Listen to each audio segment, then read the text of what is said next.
Olá, bom dia, boa tarde, boa noite a todos, a depender do horário que vocês estão me assistindo. Para quem não me conhece, eu sou o Lucas Santos e hoje a gente vai falar sobre o Apartheid. Antes de mais nada, o Apartheid ele significa segregação no idioma africâner. O Apartheid ele foi um regime de segregação racial que aconteceu na África do Sul entre 1948 e 1994, bem recente. Esse movimento ele começou com a eleição do pastor protestante Daniel François Malan, do Partido Conservador, que era extremamente racista. Malan e seus partidários mudaram a legislação, mudaram a Constituição da África do Sul e passaram a exercer uma política legalmente racista na África do Sul, em que a própria lei tratava os negros inferiormente em relação aos brancos. Os negros perderam seus direitos políticos, os negros eram discriminados socialmente, espacialmente, ou seja, não podiam frequentar os mesmos lugares dos brancos e tinham inclusive uma política fiscal diferenciada. Os impostos sobre os negros eram diferentes. O contexto histórico dessa segregação remonta aos idos de 1800, na época da coroa britânica, que dominava a África do Sul. Os britânicos se estabeleceram na África do Sul como colônia de exploração, eram donos de quase a totalidade das terras, do capital e dos recursos. Exploraram fortemente a população nativa e trouxeram outros grupos negros de outras etnias para serem submetidos a trabalho escravo. Portanto, em 1938, quando foi decretada o fim da escravidão, a minoria branca não aceitou os cidadãos negros como cidadãos nacionais e passaram a desenvolver movimentos extremamente racistas e principalmente na política por meio dos partidos conservadores. Então, com a eleição de 1948, os negros foram divididos em 4 grupos. O grupo dos negros, dos bantus, que eram os povos nativos, os indígenas e os brancos propriamente ditos. Somente a população branca tinha direitos civis e toda a população negra sofria constantemente abusos e preconceitos. A partir de 1950, começou a maior remoção social forçada da história. Os negros eram tirados de suas casas, nos grandes centros, e levados ou para os subúrbios ou para cidades onde apenas negros residiam. Nessa época, o mundo vivia o contexto da Guerra Fria. Portanto, a luta civil dos negros e os pedidos de igualdade, justiça e liberdade foram extremamente ignorados pela comunidade internacional, principalmente os Estados Unidos, que tinha medo da ascensão comunista no mundo. E eles viam os pedidos dos negros como uma forma de ameaça ao capitalismo.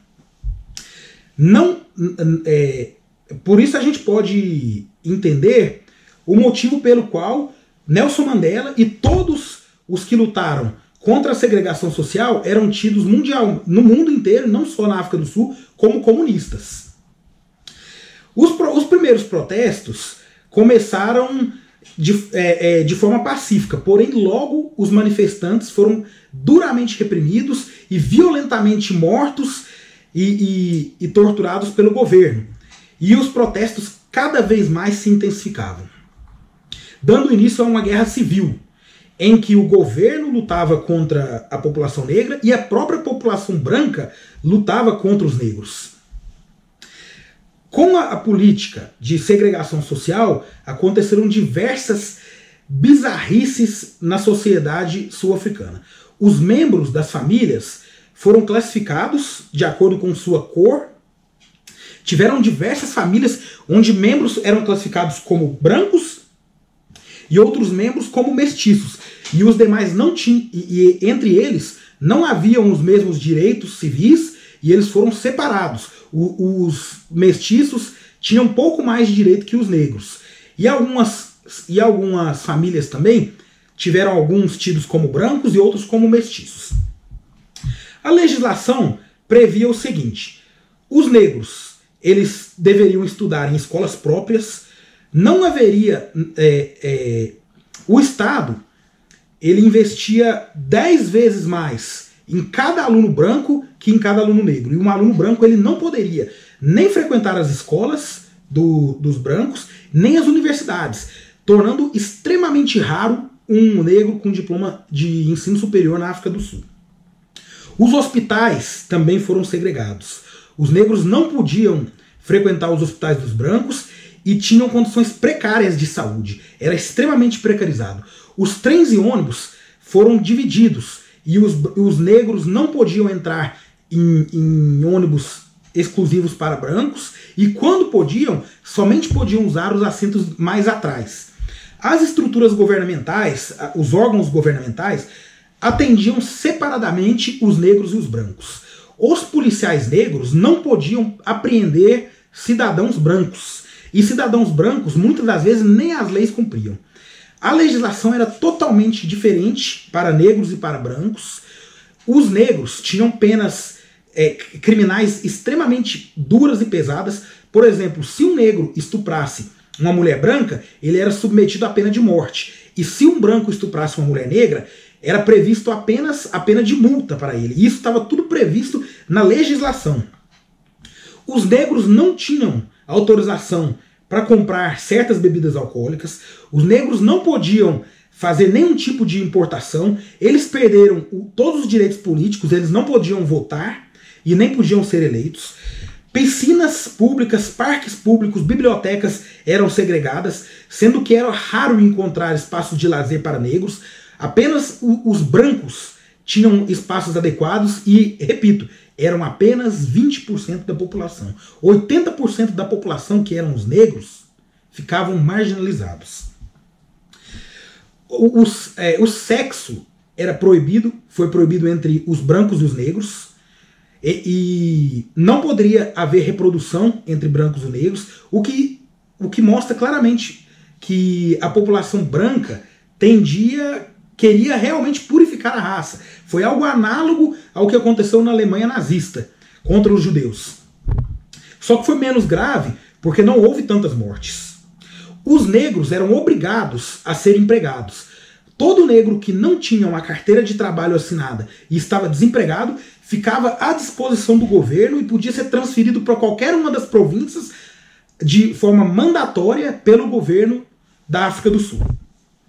Em 21 de março de 1960, aconteceu a tragédia de Sharpeville, onde diversos manifestantes negros manifestavam por liberdade, igualdade e justiça. Diversos jovens foram fuzilados pela polícia sul-africana e a partir daí começou a parte mais obscura do movimento. Como estava extremamente inviabilizado a luta por igualdade, Nelson Mandela despontou como um grande líder do movimento negro. Como estava cada vez mais sangrenta a luta, eles partiram para uma tática de resistência passiva, onde os negros se recusavam a sair, sentavam nas ruas, deitavam nas ruas e recusavam a obedecer à legislação branca. Nelson Mandela, no entanto, foi preso, acusado de terrorismo e comunismo, e ficou 38 anos preso.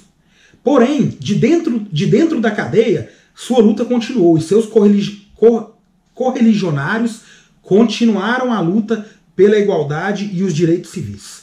Até que, em 1973, a Assembleia Geral das Nações Unidas aprovou a Convenção Internacional da Punição e Supressão ao Crime do Apartheid.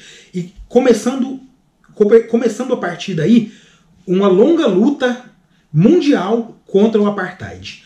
Uma série de embargos econômicos e políticos foram impostos contra a África do Sul, o que prejudicou de forma drástica a economia sul-africana. Porém, ainda assim, a elite branca não cedeu às pressões negras e internacionais. E o apartheid trouxe a partir daí uma grande escalada de violência e estagnação social. A pobreza atingiu níveis históricos, a fome atingiu níveis históricos. Porém, na década de 90, em 1990, com a queda do Muro de Berlim, a comunidade internacional pressionou ainda mais o governo sul-africano contra o apartheid. E em 1994, Nelson Mandela foi liberto, apesar de ter sido condenado à prisão perpétua, simplesmente por ter lutado a favor dos direitos da população negra. Ele foi libertado em 1994 e a partir daí ele foi eleito. Em 1994, com a eleição de Nelson Mandela, o apartheid ruiu. Em 1996 foi redigida uma nova Constituição que garantia igualdade e isonomia para a população negra e o apartheid caiu por terra. Porém, até hoje os efeitos são sentidos na África do Sul. Até hoje a população negra é marginalizada, é pobre e não tem as mesmas condições sociais e econômicas da população branca. Então, a título de conclusão, eu quero dizer o seguinte: devemos refletir sobre o tema, porque até hoje a nossa população é marcada pelo ódio, é marcada pelo preconceito e principalmente pelo racismo. Inclusive, o Brasil ele tem a acentuada desigualdade social contra as populações negras devido à escravidão e esse sentimento de preconceito dos brancos para os negros. O mundo virou as costas para o apartheid. E a partir daí houve uma conscientização em todo o mundo. E todos os países onde há alguma forma de racismo, que até hoje acontece, passaram a haver levantes sociais e o movimento negro ganhou força em todo o mundo. Ainda hoje, no mundo, temos episódios de racismo. Todos sabem que há menos de um mês, o movimento Black Lives Matter nos Estados Unidos causou grande revolta pela morte do jovem George Floyd, certo? E o mundo aprendeu muito com essa lição. No próximo capítulo eu vou falar sobre Nelson Mandela, quem foi Nelson Mandela e as ações que ele desenvolveu.